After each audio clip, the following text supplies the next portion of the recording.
अस्सलाम वालेकुम everyone, welcome to my channel. उम्मीद है कि आप सब खैरियत से होंगे। आज मौसम बहुत प्यारा हुआ था तो मैं अपने बेटे को वॉक पे लेके गई। हम माँ बेटे ने माशाल्लाह इस गर्मियों में काफ़ी वक्त साथ गुजारा है, तो जब से छुट्टियाँ ख़त्म हुई हैं तब से वो हमारी वॉक्स को काफ़ी मिस कर रहा था। वॉक के साथ साथ मैं अपने दिमाग में इस हफ्ते के सारे कामों की लिस्ट भी तैयार करी थी। घर के कामों में आधा काम तो घर में रखी खाने की चीज़ों का ख्याल रखना होता है। मैंने एक दिन पहले सारी चीज़ों की छांटी की थी, तो जो चीज़ें जल्द ख़राब होने वाली थीं उसके हिसाब से इस हफ़्ते का मेन्यू तैयार हो रहा था। इस हफ़्ते की लिस्ट में सबसे पहली चीज़ थी ग्रीन चटनी, जो मेरे हस्बैंड को बहुत पसंद है।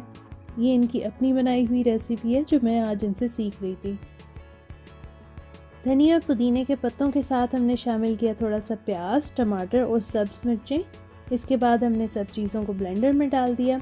साथ ही हमने डाली सुर्ख मिर्चें, नमक, काली मिर्चें, ज़ीरा और थोड़ा सा सूखा धनिया पाउडर। हम कॉन्सेंट्रेटेड चटनी बनाकर थोड़ी सी फ्रिज में रखते हैं और बाकी फ्रीज़ कर देते हैं। फ्रिज में चटनी एक हफ्ते तक सही रहती है। जब हमने खानी होती है तब हम 1/4 टीस्पून चटनी को 1 कप दही में मिलाकर खाते हैं। अगर मैं फ्रीज़र से चटनी इस्तेमाल कर रही हूँ तो उसे मैं माइक्रोवेव ओवन में 10 सेकंड के लिए गर्म कर लेती हूँ। इससे वो आराम से डीफ्रॉस्ट हो जाती है। और ये हमारी चटनी अब तैयार है। आप देख सकते हैं कि हमने कितनी गाढ़ी रखी है।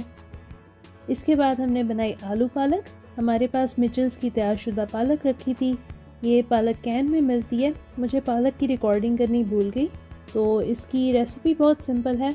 आपने ऑयल में डालने प्याज, वो हल्के से गोल्डन हो जाएं तो आप लहसुन अदरक डाल लें और मसालों में सुर्ख मिर्च, हल्दी, सूखा धनिया पाउडर, ज़ीरा, काली मिर्च और चिकन क्यूब डाल के भून लें। फिर आलू डाल के 3 मिनट पका लें। इसके बाद पालक डालें और तब तक पकाएं जब तक कि आलू नरम ना हो जाए। आखिर में थोड़ा सा मक्खन भी डाल लें। इसमें नमक नहीं डालना क्योंकि वो पहले से पालक में डला हुआ होता है। आज अगला दिन था और मैंने अपने हस्बैंड के लंच के लिए चिकन सैंडविच तैयार किए। मैंने पहले चीज़ बन को टोस्ट करके इस पर मेयो और हॉट सॉस लगाई। चिकन हमने वॉलमार्ट से लिया था। इसको मैंने श्रेड करके और थोड़ा सा चाट मसाला शामिल करके चटपटी सी फिलिंग बना ली और फिर इसे बन पे लगाया। इसके अलावा मैंने लंच में पैक किए थे थोड़े से अंगूर, काजू, बादाम और 2 खजूरें।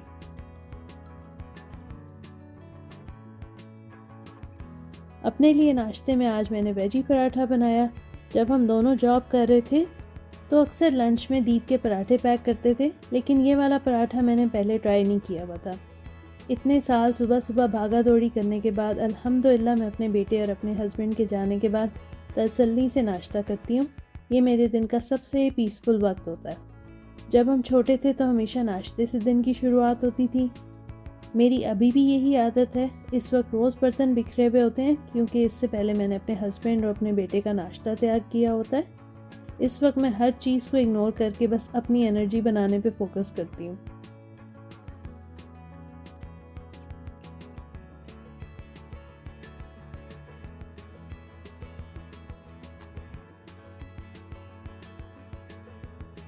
आज का सबसे पहला काम था आटा गूंदना। मैंने काफ़ी सारी वीडियोस देखकर इस साल फूड प्रोसेसर में आटा गूंदने का एक्सपेरिमेंट किया था। आटा तो सही तैयार हुआ, लेकिन मशीन का एक हिस्सा सही तरह से फिक्स नहीं होता था, जिसकी वजह से आटा ब्लेड के नीचे चला जाता था। आज मैंने इस नई मशीन में आटा बनाने का प्लान बनाया हुआ था। इसका अलहदा से आटे के लिए एक ब्लेड भी है और डो की सेटिंग भी है। तो अल्हम्दुलिल्लाह आटा तो 30 सेकंड में तैयार हो गया। एक्जिमा की वजह से मेरे हाथों में हमेशा इरिटेशन होती है, तो अल्हम्दुलिल्लाह अब मैं आराम से आटा तैयार कर सकती हूँ। वैसे तो इसकी ये सक्शन काफ़ी अच्छी थी, लेकिन फिर भी मैंने अपनी तसल्ली के लिए आखिर में मशीन पकड़ ही ली।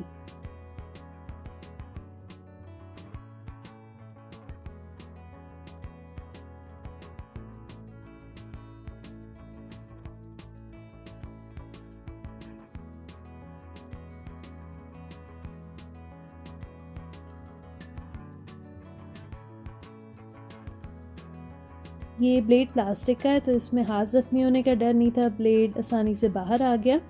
मैंने 2 कप आटा और 1 कप पानी डाला था। अगर आप भी फूड प्रोसेसर में आटा गूंद रहे हो तो जितना खुश्क आटा है उससे आधी मिकदार पानी की रखें। मुझे मशीन धोने में तकरीबन 5 मिनट लगे, तो इस लिहाज से अच्छी चीज़ है कि 6 मिनट के अंदर अंदर आटा तैयार हो जाता है और साथ ही मशीन भी साफ़ हो जाती है। और सबसे बेस्ट बात यह है कि हाथों में इरिटेशन भी नहीं होती। मेरी सास हमेशा आटा डालने से पहले डब्बे के चारों तरफ ऑयल लगाती हैं और थोड़ा सा ऑयल उसके ऊपर भी आखिर में डाल देती हैं, जिससे आटा जल्दी ख़राब नहीं होता। मैंने आटा डब्बे में डाल के इसे थोड़ा सा इकट्ठा भी कर लिया था ताकि वो स्मूथ हो जाए। इसके बाद मैंने चिली फ्लेक्स तैयार करने थे। पहले हम चिली फ्लेक्स बाज़ार से लेते थे, लेकिन मैंने एक पिछले व्लॉग में एक देसी होलसेल स्टोर दिखाया था जहाँ से हम साबित मिर्चें लाए थे। तो इस बार मैंने इन्हीं को ग्राइंड करके चिली फ्लेक्स तैयार किए। मेरी मामा ने बताया था कि मुंह पे लाजमी मास्क पहनकर चिली फ्लेक्स तैयार करना। शुक्र है मैंने मास्क पहना हुआ था, क्योंकि मुझे मास्क पहनने के बावजूद भी काफ़ी देर छींकें आती रहीं। मैं जब भी कोई मसाला ग्राइंड करके तैयार करूं तो मैं हमेशा उसके इस्तेमाल के मुताबिक मिकदार तैयार करती हूं, ताकि उसका जायका और खुशबू फ्रेश रहे। चिली फ्लेक्स हम अक्सर सिर्फ चनों के लिए इस्तेमाल करते हैं, तो इसलिए मैंने ज़्यादा नहीं बनाए। आज का आखिरी काम था कीमे आलू का सालन। मैंने कीमे की रेसिपी पहले भी अपने ब्लॉग्स में कीमा मटर और कीमा शिमला मिर्च बनाते हुए शेयर की है। आप जब भी कीमे का सालन बना रहे हो तो रेसिपी एक ही रहती है, बस कीमा आलू में हम आलू जल्दी डाल देंगे, क्योंकि आलू को पकने के लिए ज़्यादा वक्त चाहिए। अच्छा, कुकिंग में मुझे अंदाज़े के लफ्ज़ से बहुत चिढ़ होती थी। कुछ सही से समझ नहीं आता था कि अंदाज़ा लगाएं कैसे।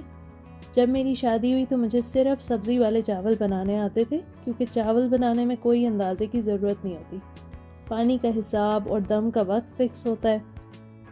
दूसरा, शादी से पहले वीकडेज़ में पढ़ाई और वीकेंड्स पे जॉब होती थी, तो सीखने के लिए ज़्यादा वक्त भी नहीं मिलता था। मैं ख़ुद को बहुत खुशकिस्मत समझती हूँ कि माशाल्लाह मुझे ऐसे माँ बाप मिले जिन्होंने मेरे एम्स में मुझे पूरी सपोर्ट दी, और फिर उसके बाद अल्हम्दुलिल्लाह ऐसे सास ससुर मिले जिन्होंने मुझे बहुत ही प्यार और इज़्ज़त से अपने घर का हिस्सा बनाया। अच्छा, यहाँ मेरे से आलू थोड़े ज़्यादा डल गए थे, तो मैंने इस हिसाब से नमक मिर्च और डाल के तेज़ कर ली थी, लेकिन मैंने डिस्क्रिप्शन में सही मिकदार लिखी हुई है, आप उसे फॉलो करें और इंशाल्लाह मज़े के कीमा आलू बनेंगे।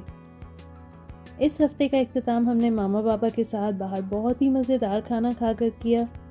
सो that's it for this week. इंशाल्लाह मिलते हैं next week. Please don't forget to like this video and subscribe to my channel. Allah Hafiz.